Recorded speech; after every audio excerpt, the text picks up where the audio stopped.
Think about the last few months at your job. Not your performance. Forget that for a second. Think about the environment. Has anything been formalized that used to be casual? Has feedback that used to be a quick conversation started arriving in writing? Has your manager's tone become careful in a way you can't quite name? Because careful is not the same as considerate, and you need to know the difference before it costs you. Start with the documentation.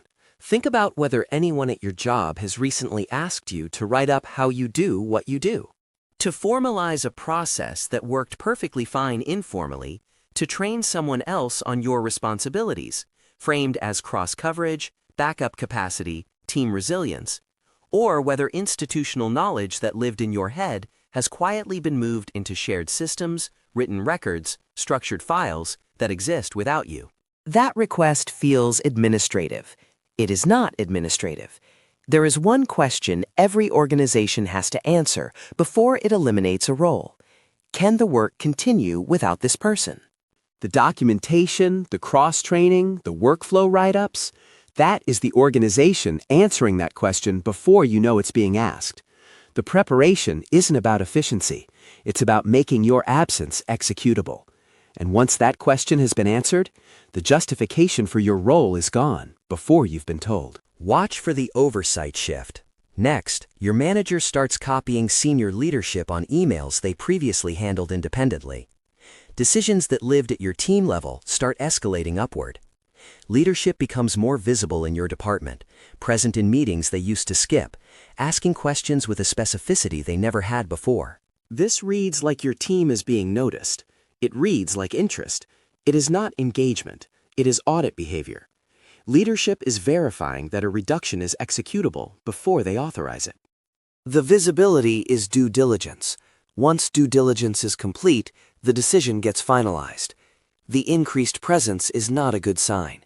It is the last confirmation step before something is set in motion. And then the metrics appear. Standards that were technically always in place but never enforced suddenly become central. Output tracking, response times, project completion rates, not because the work changed, but because the record needs to reflect something specific.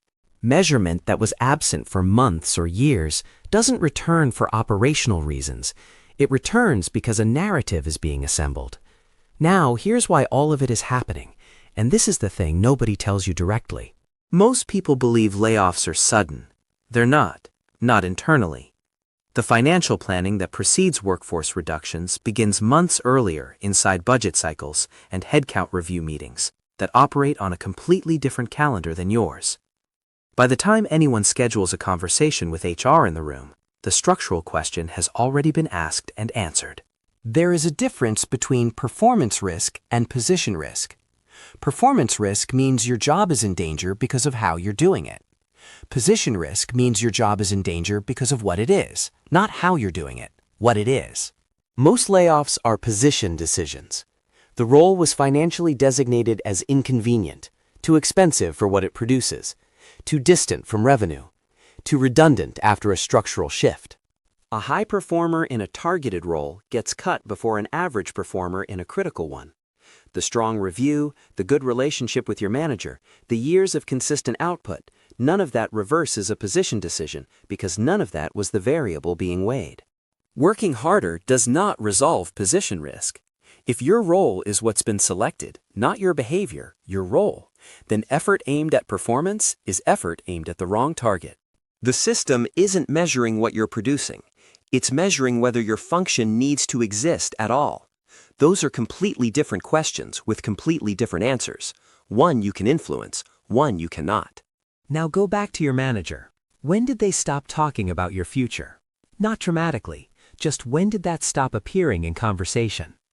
When did feedback shift from pointing you somewhere to describing where you currently are?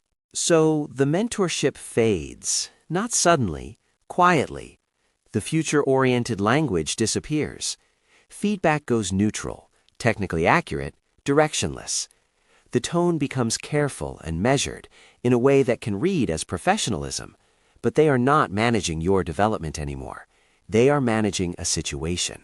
Those two postures look almost identical until you know what you're looking at. Shortly after, HR presence increases without announcement. Conversations that used to stay between you and your manager start producing written summaries afterward. A performance issue that would previously have warranted a quick word becomes a formal discussion with a follow-up record. Nothing about the tone is necessarily hostile. It often gets quieter, more precise. But precision at that stage has a function. It becomes the record that later justifies what was already decided. This is how a financial decision becomes a performance narrative, not through fabrication, through selective documentation. The gaps existed. They weren't treated as serious until the financial decision required a justification. The record gets completed. The layoff reads as merit-based. The cost logic stays out of view. And here is where the trap closes, and it closes on nearly everyone. You sense something is wrong. The environment has shifted. The distance is real. The formality is real. The feedback has changed in a way you feel but cannot name. Your responsibilities may have quietly contracted. You still have the title, still attend the meetings, but the actual decision-making authority, the substantive work, has been redistributed piece by piece under the cover of workload balancing. You're still in the room. There's just less of the room that's yours. And what do most people do? They work harder, longer hours, more visible effort, more output aimed directly at the one variable that was never the actual issue. They burn through whatever reserves they have left, trying to fix something that was never a performance problem. And while they're doing that, while they're focused entirely inward, they are not doing the one thing that would actually change their situation. Now, place yourself honestly into this next part. Mid-career employees with mid to high salaries are disproportionately selected, not because they perform worse, because the math works against them. They cost more and can be replaced by 2 junior hires at lower total cost. That calculation doesn't require any performance failure. It requires a spreadsheet and someone willing to make the call. Employees whose entire value is tied to a single project or client are vulnerable the moment that project contracts. When the project shrinks, the justification for the role shrinks with it. There is no organizational redundancy protecting them. Roles that exist to support operations rather than generate revenue. Administration, coordination, internal process, anything where the output stays internal are the first reviewed in a cost cycle.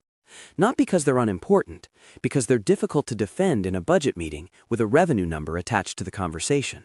And employees without internal advocates, people who are excellent at their jobs but unknown above their direct manager, have no one in the room saying their name when retention decisions are being argued at the executive level. Excellent work that is invisible upward doesn't protect you in those conversations. If no one above your manager knows what you've built or what you've solved, there is no one to push back when your name comes up. Loyalty does not change this. Tenure does not change this. Years of strong reviews do not reverse a structural decision. Not because companies are malicious, because the system that makes these decisions runs on cost modeling, not recognition.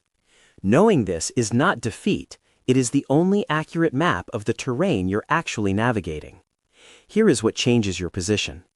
Start documenting your own contributions in formats that exist outside the organization's systems, in your own files, in your possession. Outcomes, metrics, decisions you influenced, problems you solved.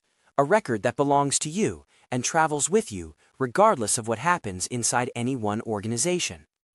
Build external professional visibility now, not when you need it urgently, not as emergency job search behavior, as a standing practice. Connect with people in your field before you have a reason to have conversations with your external network, before you need to explain why you're having them. Preparation that begins before the signals are obvious is preparation that actually works. By the time the signals are obvious, the process is usually well underway. Go to work tomorrow and watch the environment, not anxiously, analytically. Notice what's being documented that wasn't before. Notice what your manager is no longer saying. Notice whether your scope has quietly narrowed. Notice who is suddenly in rooms they used to stay out of. The organization will not tell you what it's planning, but the planning has a shape, and you've just learned to read it.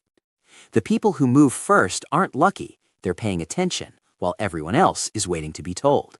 Now you know what to look